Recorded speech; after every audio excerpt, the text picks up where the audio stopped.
তার রক্তগুলো গলে গলে পড়তে পড়তে ওই জ্বলন্ত অঙ্গার কয়লাগুলো নিভে যেত।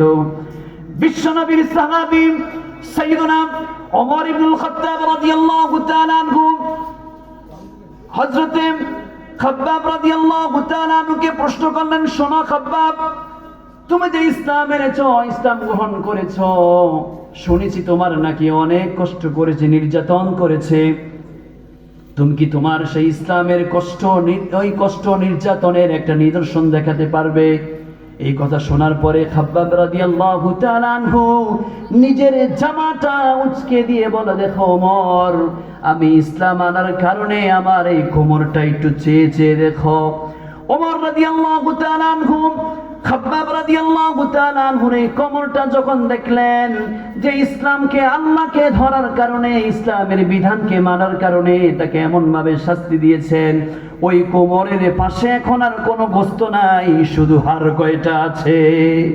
এটা ঈমান, এটা ইসলামের পথ। সেখানে এটা কচুরি পানার মতো ভেসে আসা কোনো দিন নয়। পৃথিবীর মুখে যত সভ্যতা, সংস্কৃতি, যত ধর্ম আছে, যত ইতিহাস আর ঐতিহ্য আছে, সবগুলোর উপরে যেই পরিমাণ জুলুম নির্যাতন হয়েছে, আর ইসলামের উপরে যেই জুলুম আর নির্যাতন হয়েছে, ইসলামের জুলুমকে যদি এক পাল্লায় রাখা হয়, সমস্ত সভ্যতা অসভ্যতার বিরুদ্ধে যেই জুলুম হয়েছে সেগুলোকে যদি এক পাল্লা রাখা হয়, ইসলামের সেই জুলুমের পাল্লাটা নিচে পড়ে যাবে। এত জুলুম তারা ইসলামের উপরে করেছে।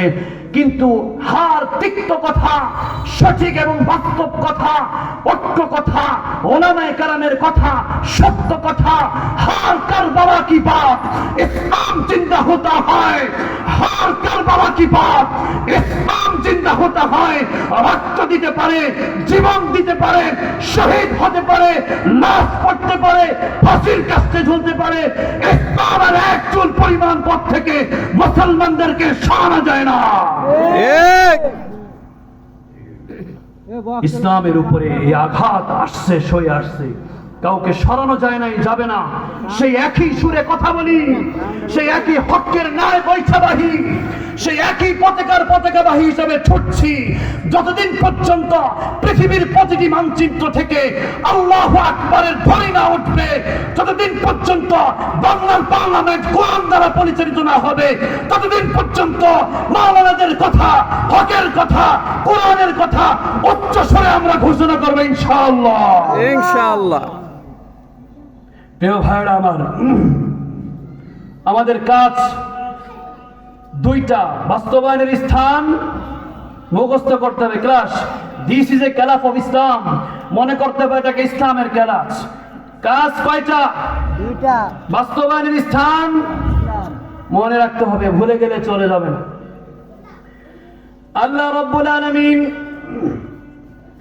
এই যে ইস্তেকামতের কথা বললেন, তিনটা স্থান পেলাম।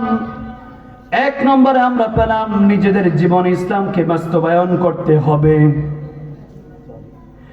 দ্বিতীয় নম্বর আমরা পেলাম ইসলামকে নিজের পরিবারের ভিতরে বাস্তবায়ন করতে হবে। ওই ইসলামের কি মূল্য, ওই সালাতের কি মূল্য, ওই কোরআন তেলাওয়াতের কি মূল্য, বা তার বয়স এখন ঝুঁকিপূর্ণ, যে কোনো মুহূর্তে আজরাইলের সাথে মোলাকাত হতে পারে। এখন মা খুব পর্দাশীল, হাতে মোজা, পায়ে মোজা, মাথায় বড় হিজাবের ওড়না, কিন্তু এখনো এই ছেলে মেয়েগুলো কোরআন পড়ে না, এই ছেলে মেয়েগুলো মসজিদমুখী হয় না। মায়েটা পর্দা করে না, অবৈধ পথে চলে, ছেলেটা পর্দা করে না, সঠিকভাবে চলে না। ওই ইসলামের কুমূল্য। তবে আমি সর্বশেষ কথা বলবো, আল্লাহ রাসূল বলেছেন, তোমার কাজ তো তাকে জোর করে একদম মুমিন বানিয়ে দিতে হবে এমন নয়। ইন্নামা আলাইকাল জিহাদ, তোমার কাজ হলো চেষ্টা করা, যেই কোনো মূল্যে হোক, যেইভাবে হোক, তাকে সালাতের দিকে ঠেলে তুলতেই হবে। আদ-দুররুল মুখতার ফতোয়া শামী, যেই কিতাবের মাঝে হানাফি মাযহাবের ফতোয়া, যদি কোনো আকিল বালেগ সালাত আদায় না করে, বলেছেন তাকে এমন ভাবে পিটাতে হবে হাত্তা দামআ, তার শরীর দ্বারা রক্ত প্রবাহ হয়ে যাবে। ইমাম আহমদ ইবনে হাম্বল বলেন যে সালাত ইচ্ছা করে ছেড়ে দেয়, মান তারাকা সালাতা আমিদান ফাকাদ কাফারা, যে নামাজকে ইচ্ছা করে ছেড়ে দেয় ও কাফরি করেছে, ওর গর্দানটাই উড়িয়ে দাও। অথচ সমাজে সালাতের আজান হয়, ঘরে মা নামাজি পড়ে, বাবা সালাতের দিকে দৌড়ে দৌড়ে আসে, আর ছেলেটা ওদিক দিয়ে বের হয়ে মাদক হাতে নিয়ে বন্ধু বান্ধব নিয়ে বেরিয়ে যেমন আছে কি নাই? ইস্তেকামত নাই, ইসলাম সর্বক্ষেত্রে বাস্তবায়ন হয় নাই। ইসলামকে সর্বস্থানে বাস্তবায়ন করা লাগবে। শুধুমাত্র নিজে মানলে চলবে না, সমাজে প্রতিষ্ঠিত করলে হবে না, নিজের পরিবারের ভিতরে ইসলাম ঢুকাতে হবে। এই কথা কার? আমার না, মহান রব্বুল আলামিনের। 3টা স্থান পেলাম, সামনে আরো 2টা কঠিন স্থান আসবে। 4th নাম্বার হলো নিজে যেই দেশে বসবাস করেন, নিজে যেই দেশের মাঝে অবস্থানরত রয়েছেন, সেই দেশের ভিতরে ইসলাম কায়েম করতে হবে। এখন বলবেন হুজুর, এই বিশাল দেশ, আমার হাতে ক্ষমতাও নাই, আমার হাতে তেমন মাতবরি শিকদারিও নাই।